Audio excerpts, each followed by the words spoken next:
Đừng vội tìm cách trả thù. Khi con trả thù, con đang mang nghiệp của người khác về mình. Người làm hại con rồi cũng phải đối diện với quả báo của họ. Vì luật nhân quả chưa từng bỏ sót một ai. Con không cần phải làm thay trời đất. Hãy để phần của trời là nhân quả, còn phần của con chỉ là giữ lòng thiện và sống đúng. Hận thù chỉ khiến con mất bình an, còn tha thứ giúp con được tự do.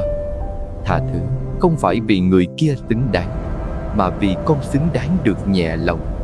Khi con không đáp trả, nghiệp dừng lại ở con. Khi con chọn hiền lành, ánh sáng trong con sẽ tự tỏa. Con người nghĩ trả thù là mạnh mẽ, nhưng người thật sự mạnh là người biết buông, biết mỉm cười trước điều mình không thể thay đổi.